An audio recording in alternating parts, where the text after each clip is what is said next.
Okay, part, I think, 3. We're down to a few empires. We still have the French in pink, the British in blue, Japan in that color, China in that color, Russia in that color, Spanish in red, the US in yellow. Yeah, okay. That's all we have left. So 1, 2, 3, 4, 5, 6, 7, I believe, left. Not a lot. Same rules apply as the other videos. I'm not going to go over them. I expect if you're watching this, you've watched the other two. So far we've had China, Japan, and the US do nothing. So we're going to get them involved. However, the only way to get them involved is if their neighbors also get involved. And the only way for that to happen is a war. And this war will be a big one. And this will be a big part. So let's go. We have conflicts breaking out between the British and French. So just like that, we have a war between probably the two strongest. The British quickly call on the US as their ally, and the Spanish join the French. So now we have the British Empire and the US versus the Spanish and the French. Russia, China, and Japan decide not to join yet. However, there's a chance they join at the end in hopes of gaining land. Yeah.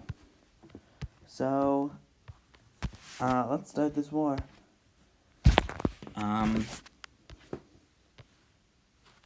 Okay. So the British Empire shares a border with the Spanish Empire, that being in Croatia and Slovenia.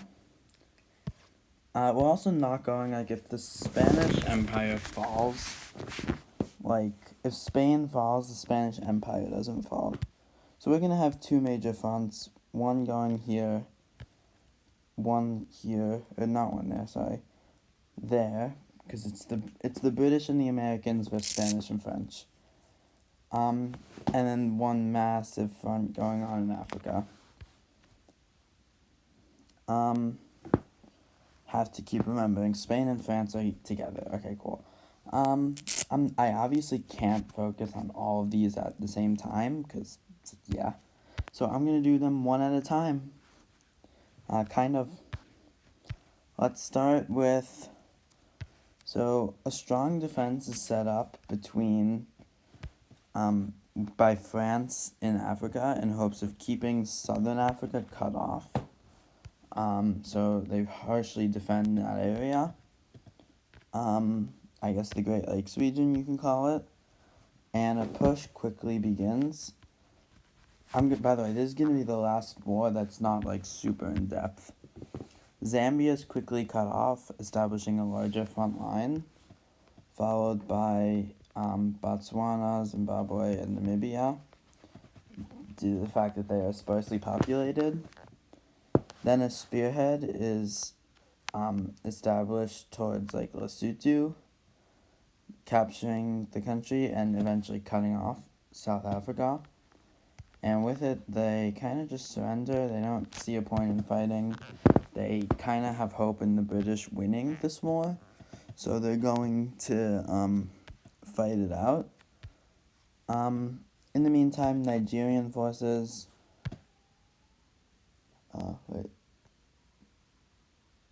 Whatever. I heard stuff, but who cares?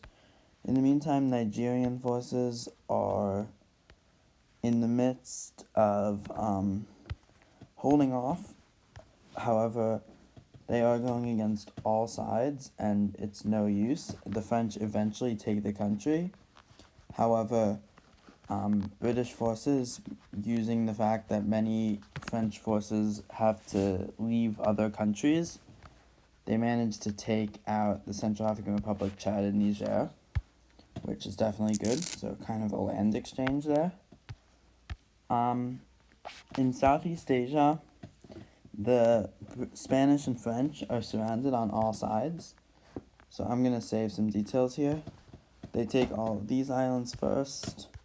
A push from Myanmar begins. They take northern Thailand, Laos, Cambodia, Vietnam all fall. The rest of that falls. Malaysia then falls. I'm not going to go into so much detail. I will in future wars, though.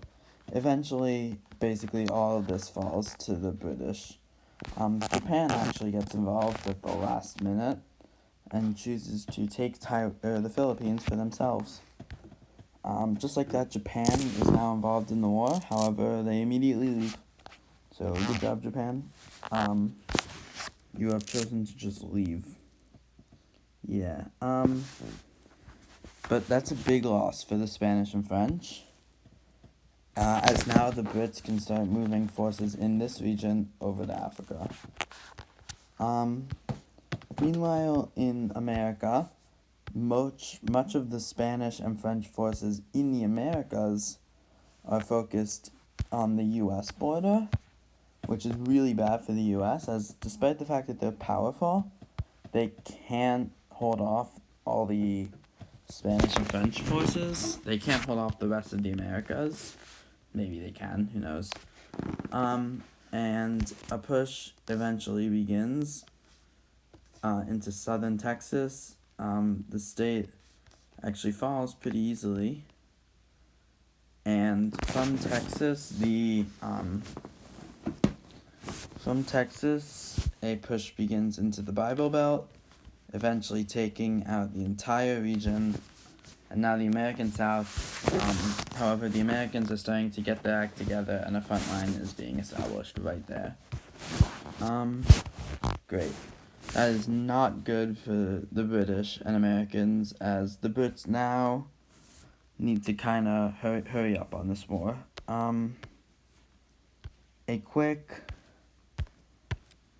Due to the fact that these colonies, in much of the African force is focused on this front, meaning these colonies are kind of screwed. A strong Spanish force pushes into Croatia and Bosnia. Pro-Serbian rebels help in Bosnia, actually.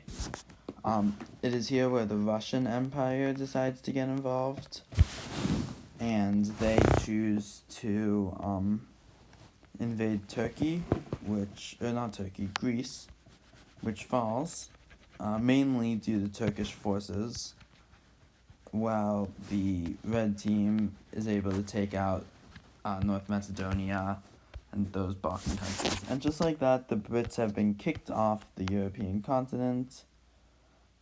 They still what was it? It was this. They still control much of what's it called? They still control the British Isles and a lot of this region. I'm not really quite sure what it's called. Southern Asia, maybe? North Africa? I don't even know. However, they're now they're kind of not in a great position. Is this realistic? No. I'd also like to say kind of, but so now the Russian Empire is involved on the Brit side, or on the side of the Spanish and French, and Japan is involved on the side of the British, meaning war. No, let's not have war between the two. That's for a future video. In the meantime, let's have the Americans starting a counteroffensive, quickly recapturing Texas at lightning speed, and eventually taking back all of their territory, using many British forces from Oceania, who have not only went to Africa, but they also went to the Americas. And immediately, American forces cross into the Mexican border and capture Tijuana and Baja California. And with it, cede much of northern Mexico to the Americans. However, they are stopped just outside Mexico City, where a narrow front line is established, and the rest of South America, or Central America, will be similar, as It's very narrow. However, the Caribbean islands all managed to fall. And with it, the U.S. can kind of focus on, like, they also, we'll just put the Navy map right here. No, let's not do that.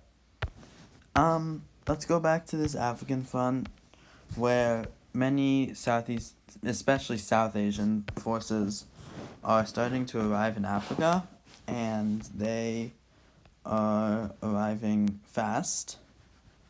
Specially trained desert troops actually are able to push into the Sahara and are able to cut off North Africa. However, they still hold a connection to the European colonies, so they're not really cut off. What is cut off, though, is Africa from the European colonies, and a naval thing is set up like there. These islands fall to British control, and just like that, the Atlantic is now cut in half. And Southern Africa is unable to gain supplies, and so are the American colonies. So, Europe is kind of cut off, I guess, from the rest of its empire, which is not great. However, oh, by the way, the Russian Empire left the war. Otherwise, there'd be way too much going on in one. American forces finally break through in Mexico. They make a landing in Cancun. It's a hard landing. However, they eventually take it and Guatemala. From there, a push into Central America started, which is stopped at the Panama Canal. And they capture Mexico City as well. This with the help of a lot of British forces. But Battle of Panama City coming soon, as that'll determine a lot. So now an African front line's being established, and the British are actually making a lot of progress, taking much of West Africa, and even pushing into Nigeria, so taking all of West Africa back. Here in Europe, do we have anything? No, nothing's happening in Europe. Forces from, so now with South America and Southern Africa kind of cut off, they start realizing they're not doing so well. So, Western Sahara falls, followed by the rest of Africa, actually. And just like that, this part of Europe is now kind of cut off. And with many forces from South America marching up towards Panama, we have the first major battle of really this series, Battle of Panama City. So, how do we want to show this? I need something blank. Okay, screw this. Okay, we have the yellow here, and was it red? Yeah, ooh, that was a stupid decision. Yellow here, red here. We have and then we have the narrow Panama Canal, which I will show in black, right here, with all the bridges, like here, and here, they're all destroyed. So, both sides, the red side is just defending, so they have a huge advantage, and they are fiercely defending these rivers, or the canal, whatever it's called. However, so the only way for the yellow team to make any progress is for the Navy, which now controls the entire Caribbean Sea, to push into the Panama Canal.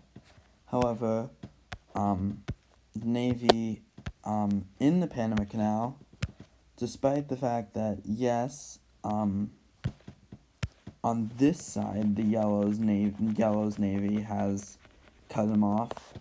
The red naval control which I guess I'll show in this. The naval control, they still control it, and a front line is established here and here. The red navies can still control this area, however. Okay, so American navies start severely bombing. Panama City's here, by the way. Let's show that in black. Forces from the American Navy actually make a surprise landing down south in the Darien Gap, which forces Panama to have to defend that area, and eventually it falls to American forces, linking them up with the canal, and a quick bridge is built, allowing many American forces to cross into the canal, leaving much of Panama to just fall, except Panama City, and now with much of the South American forces in Panama City,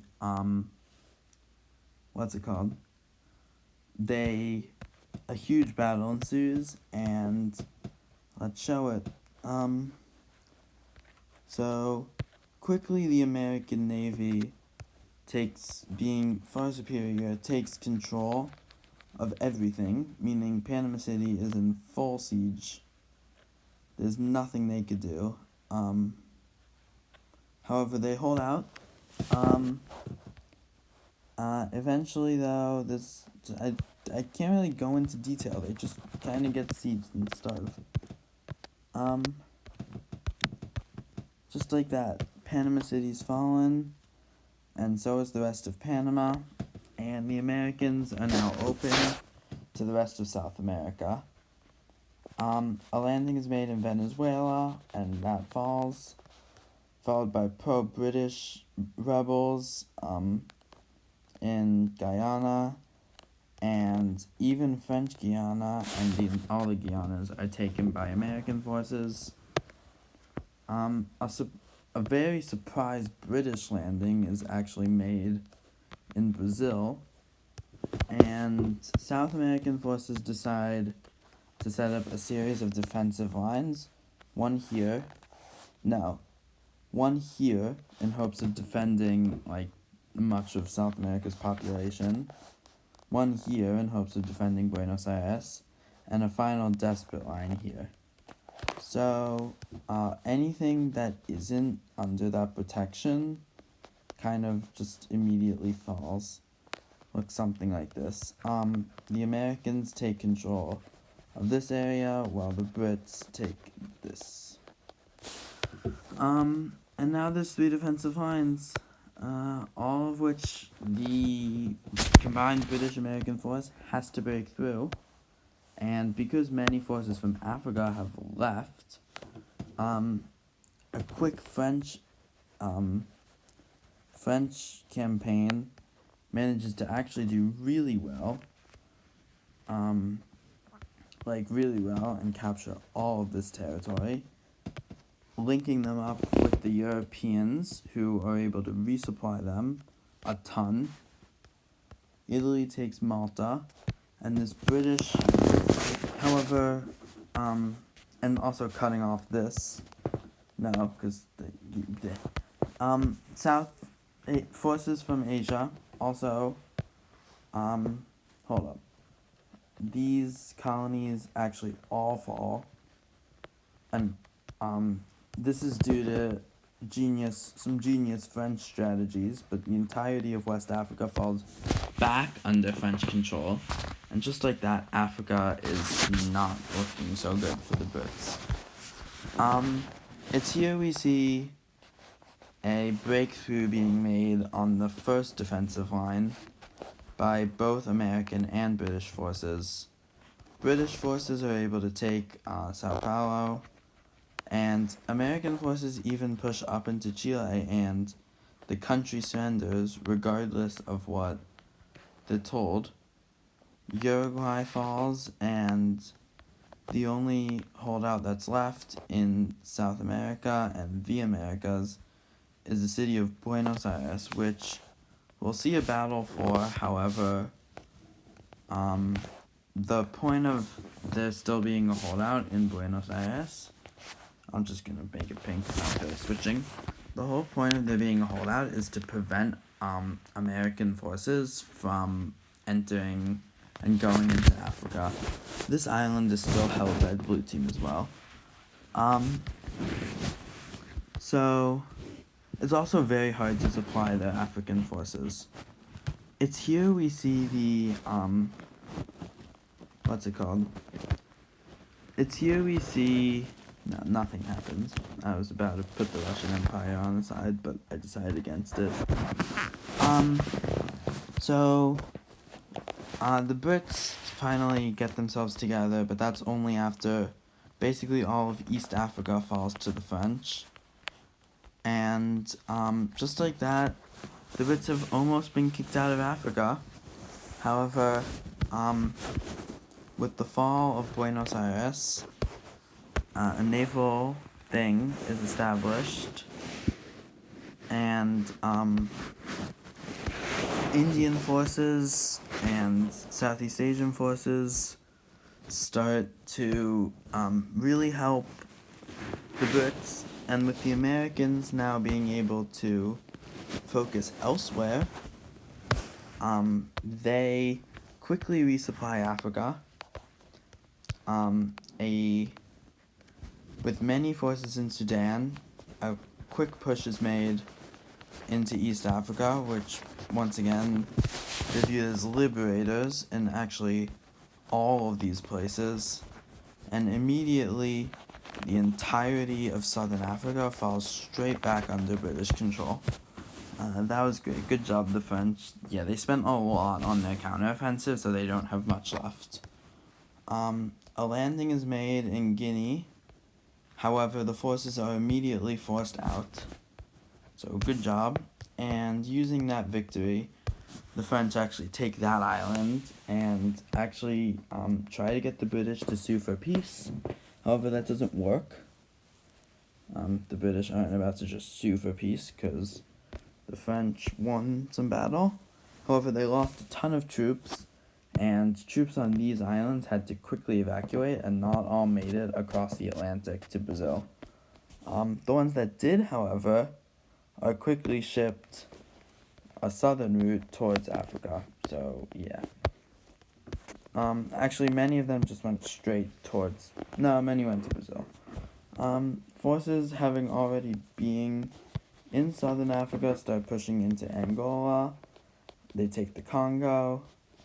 And even Spanish colonies like Equatorial Guinea and the other Congo.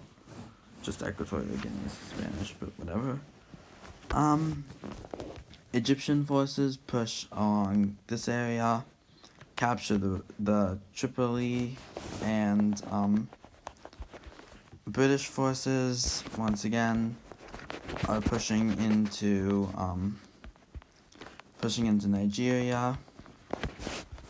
American forces recapture these islands. I think this is Cape Verde, and they actually make a successful landing in Guinea, and even into West Africa, linking up with the blue team forces, and from there the pink team kind of being done fighting, manages to get kicked out of Africa, and just like that, the war is now in Europe, and only Europe.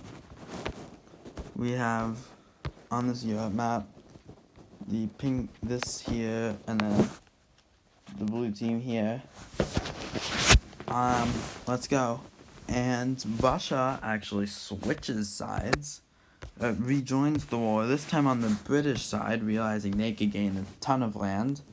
The British and Americans don't really want them to gain much land because they didn't help so much compared to the British and Americans, who have had so much inner fighting throughout this entire video. So they're not very happy, but they agreed to give the Russians all of this. I know, it looks really familiar. That's not true. They don't give them all of that. They want to keep Germany. However, the Russians might not let them, which might lead to future tensions. Hint, hint. A landing is made in southern Spain. That's not true. A landing is made in Corsica and Sardinia. Both islands fall to the British. However, a island is made in Spain by the Americans, and Portugal, not wanting to be under Spanish control, actually falls to the Americans in exchange for hopefully something. It's all being controlled by the British. They hope to maybe gain something in return. The British actually take control of Portugal, as they are allies. However, it's mainly American forces there, meaning Americans are the ones who push into Spain. A landing is made in Sicily by American forces, British forces, and eventually into this Italian mainland. From there, they're kind of stopped near Rome, meaning they push into Albania, quickly taking the country before the Russians can. They don't agree to anything with the Russians. However, they managed to quickly rush up the coast, preventing the Russians from any Adriatic coastline, which angers them, but there's not really much they could do. However, they managed to take all of this territory. They also focus up in the north a bit more and push and take over all of Austria and the Czech Republic, which angers the British, as now the only way they can access Germany is either through naval invasion or around Italy.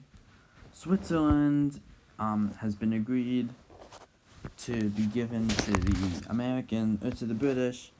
However, the Russians they might not honor that. Blue team forces push into Venice. Italy is a pretty reluctant Spanish, colony, meaning it falls pretty easily, and Italy mostly falls to the blue team, leaving just Spain. Rebels in the Basque country help American forces, and along the coast, American forces capture Barcelona, cutting off French, and eventually Spain falls. What just happened? I don't know. Eventually Spain falls. Not so great. Just like that, a double invasion, despite the fact that this is very hard to invade and very mountainous. Actually, France even looks for peace. However, the British, French, and Russians decide to go all out for the total annihilation of France. Russian forces, realizing that the Allies can't really do anything without their help. It's reminding me of World War II, how reluctantly giving Russians stuff. Russia manages to push as far west as Germany, and even into Switzerland. However, in hopes of gaining the Brits' trust, they let them march troops through Switzerland and let the British take over France. A landing is made in the lowlands, which, due to the fact that the Russians were super helpful, they're given the entirety of the Netherlands, which is pretty bad. However, the Brits quickly do not want them gaining any part of France, which angers the Russians, so good job written there. You just lost an ally. You could have had Russia as your ally, but now they kind of hate you because they want land and you're not giving it to them. And now the Americans, so the British Yeah, France loses, so I'm just erasing everything. Now we have the British and the Americans who don't have an agreement on how to split France, so they're just kind of gonna do it. America they manage to cross the Pyrenees and push into France. They even take the entire southern coast and start pushing up into the north. They take Brittany, Normandy. However, British forces push into the rest of the country and they capture Paris. However, American forces take this, and America's also pretty mad at Britain, as America proposed a partition of France, which would have been pretty fair between the two. However, Britain declined it, believing they deserved all of France. So they have some tensions. So America and Russia don't like Britain so much. So good job. Yeah, really, really amazing. You're smart there. How do we want to do this? We're gonna end this video with a peace treaty. That being, wait, how is it like this, right? No, wait, I'm so confused. How did it end up? Okay.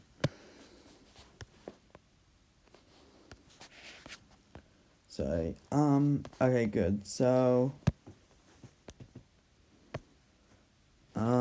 we have tensions arising between the two sides.